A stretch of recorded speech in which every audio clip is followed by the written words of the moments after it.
Hi, and welcome. You're listening to the X22 Report. My name is Dave, and this is episode 1511A, and today's date is March 2nd, 2018, and the title of the episode is The Race to Bring Down the Economy Has Officially Begun. Now, before I get started, I just want to make an announcement. I uploaded a new interview with Jeff Berwick. It is on the X22 Report Spotlight YouTube channel. You can view it there, or you can go over to x22report.com or newsentinel.com, scroll down a little bit, look over to your right-hand side. You can play the video right on the site, or you can go to Steemit, that is steemit.com/@x22report, and you can play the interview right on Steemit. Let's get into the economic collapse financial news. Now, we know the economy has been deteriorating for quite a while. We've been watching this, we've been tracking it. We've been sifting through all the statistical numbers that the Fed, the government throws out, and basically we weed through them and we find out that most of them are completely fake. I say 99.999% of them. They're skewed in a certain way to make everyone believe that we are in this incredible recovery, which we are not.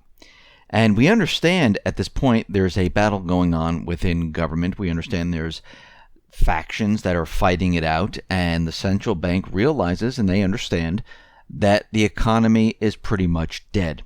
So does the deep state, so does the IMF, so does the biz. They all realize, understand that the dollar is dead. It's at its end stage. And the central bankers, they do what they do best. They pump up the economy, they create bubbles, they make everyone think that the economy is fantastic. They make sure that everyone is all in. They're all talking about real estate. They're all talking about the stock market, how great the economy is. This is fantastic. And then all of a sudden, one day, everyone wakes up and the market comes down. And then companies start to lay off and people are scratching their heads. People lose fortunes. This is how they operate. And the pattern fits the same way over time. I mean, if you look back in history, they kind of use the same exact methods where they raise the interest rates very, very slowly. They bring everything down. They pop the bubbles, and then they start lowering the interest rates. And we see at this time, this is how they have been controlling the economy. And this time, it's the same thing. They're raising the interest rates. They're looking to raise the interest rates even further. They know this is going to disrupt the economy because they kept it very, very low before. They're unwinding at the same time. I mean, this spells disaster. And that's pretty much what's going to happen if they get their way. It's going to be a complete and utter disaster. They will control the narrative. They'll be able to blame whoever they need to blame. They can blame a country. They can blame the president. It makes no difference whatsoever. Now, we understand that on the other side, well, we're in this system. The system is dead. You really can't do anything to get out of it. Now, I know the corporate media, the financial pundits, they're out there, and they're out there screaming and yelling because Trump is placing tariffs on steel. Now, you need to think about this for a second. The economy today cannot be sustained. The debt levels are too high. The real economy, made up of the people, has disintegrated. 70% of GDP is made up of people spending their funds in retail. It is not happening. This is why GDP continually declines. They had to manipulate it just to get it into that 2% range. They fudge the numbers just to get it where it is. It's much, much lower.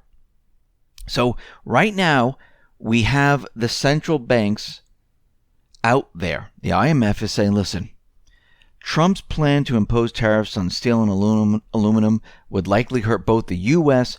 and the world economies, and this would be a complete and utter disaster. Now think about what's happening here. The central banks, they want to bring down the economy. Trump, he knows that this system is dead in the water.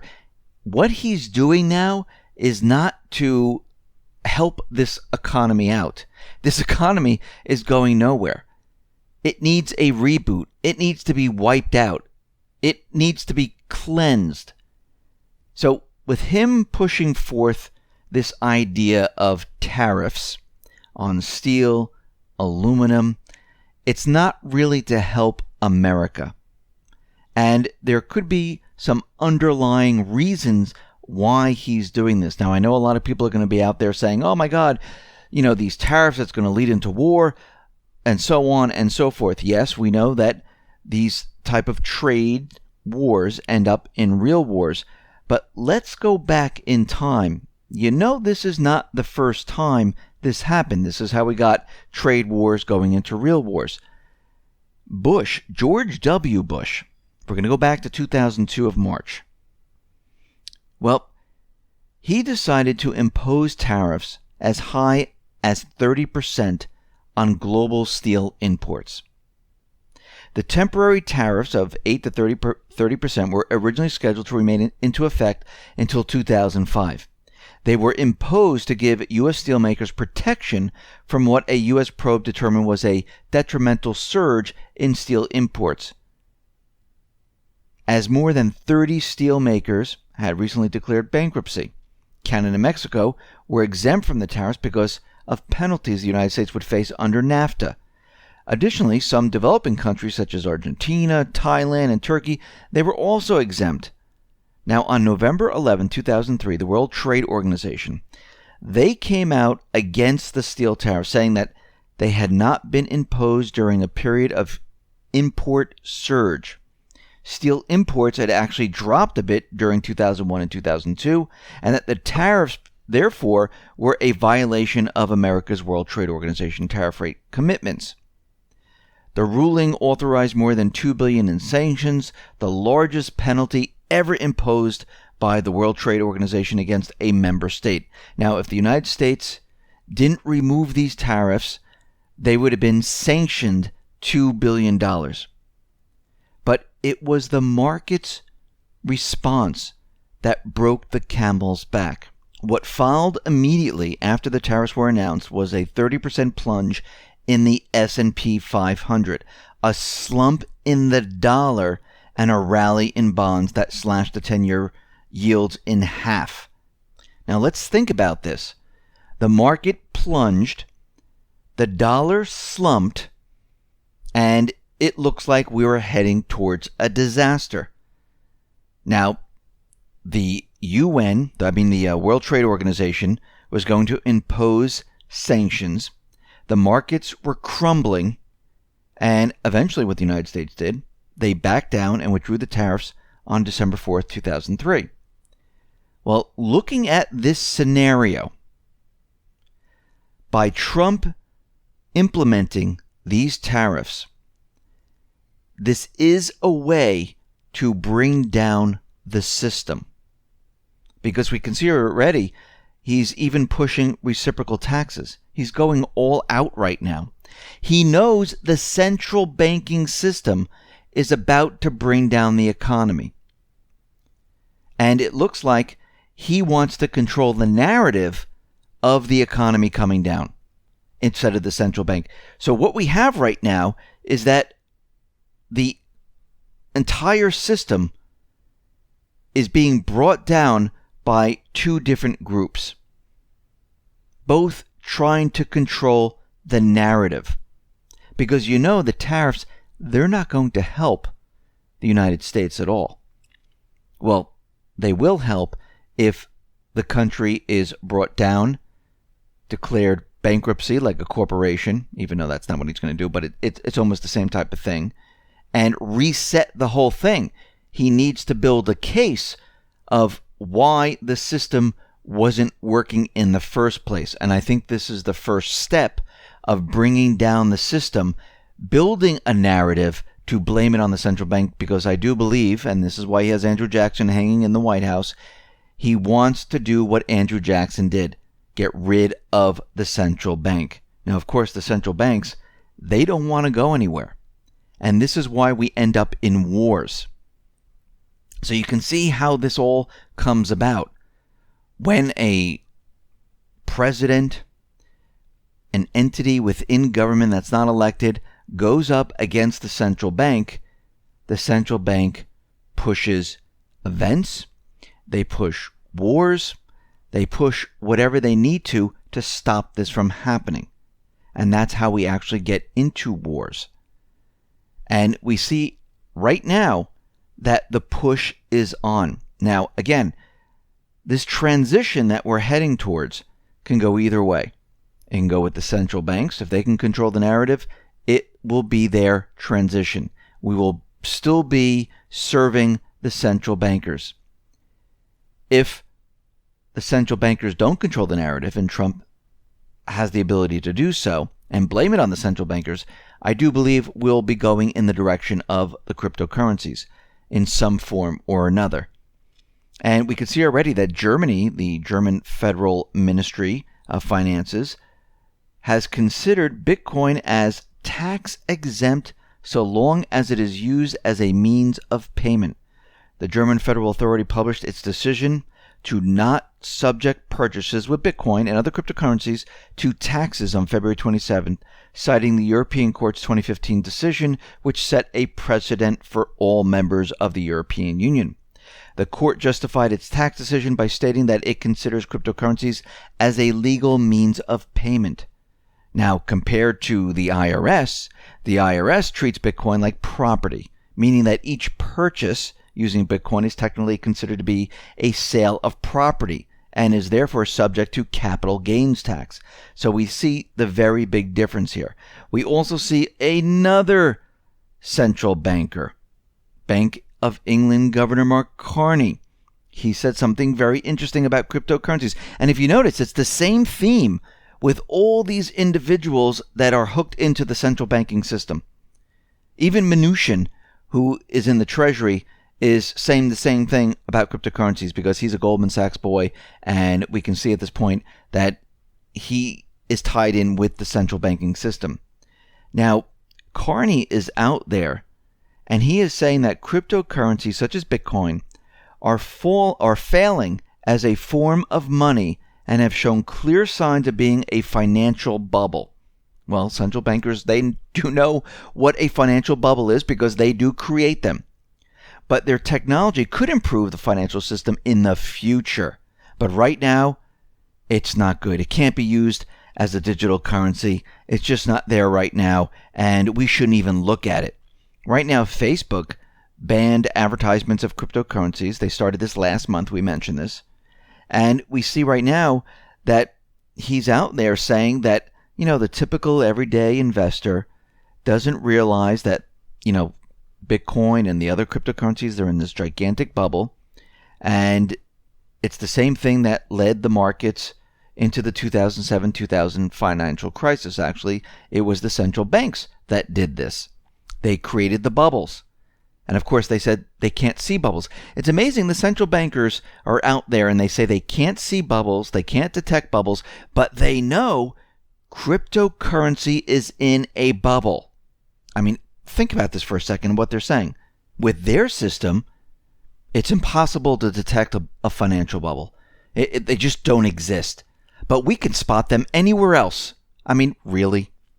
I mean, this is what they're trying to push out there. The propaganda is getting so bad, and it's really falling by the wayside here. It doesn't even make sense anymore. So here we are right now. It looks like the takedown of the economy has officially begun. And we can already see it in the markets. I mean, they are tanking right now. Doesn't mean they're going to be pushed up. Remember, the markets are manipulated, but when things get out of control, the manipulation falls by the wayside and everything just starts to fall apart. And we're already starting to see that falling apart now. We have two entities right now trying to bring down the system. We know, because we've been tracking the system, this system is a system that has died already. It's not that it is dying. It has died already. And they understand and they know that there's nowhere to go with this system. You can't raise interest rates now. I mean, we've been at 0%. Europe and many other areas are a negative percentage. And you can't go anywhere because if you start bringing them up, guess what happens? Let's see. We have a problem in the student loan industry. We have a problem in the automobile industry. We have a problem in the housing industry. We have a problem with credit cards, with people paying back debt. once the rates go up, everything falls apart, because when you're at the end stage and you're at 0% interest rates and you start raising the rates, all of these things that are attached to debt start to fall apart. And you can't raise the rates because wages are continually falling. And what that means is, as wages are falling and rates are moving up, how are people going to make payments? If you go back to the beginning of the system, salaries were increasing dramatically. There was huge amount of inflation. Interest rates were high. You were getting an incredible return on your CDs. Wages were keeping up with what was going on because we were coming off the gold standard. They were printing a lot of dollars, and this was the beginning of the system. There wasn't that much debt. We're at the opposite end right now, and you can see the effects, and you can see what is happening. Now, back then, when the rates went up, they had to do that to counter everything. But then in the 80s, they were able to bring the rates down, and everyone felt incredible because your wages went up, interest rates dropped, which made payments a lot less, which made people the ability to afford automobiles, the ability to afford homes, the ability to go back to school, the ability to do a lot of different things. It freed up a lot of credit, where people were now able to take out credit and spend money they really didn't have. And, of course, back then, a lot of people didn't have that much debt. So this was the beginning of their system. We're at the opposite end. The debt levels of people are so high right now. The wages are dropping. The interest rates are at the lowest point. If they start raising them, wages are still declining. Payments will go up. Credit card payments will go up. People already have a huge amount of debt and not that much in savings. So that right there is a complete and utter disaster. This is why the central banks, this is why Trump, this is why they're both bringing down the system. They want to control the narrative when it comes down. And we can see they're already pushing their agendas. And I think it's just a matter of time. I think it's going to be pushed even harder, and they're going to go at it, and they're both going to try to bring it down, and we're going to have to see who wins. And remember, the market is manipulated, and every time the market drops, it is pushed back up, depending on which faction is doing it, because they all have their hands in the market. They all have the ability to control it. It's not like just one has the ability. They all have the ability. So here we are. The destruction of the economy has officially begun. Listen, everyone, thanks a lot for listening. Be well, be safe, and especially be prepared. Thanks a lot.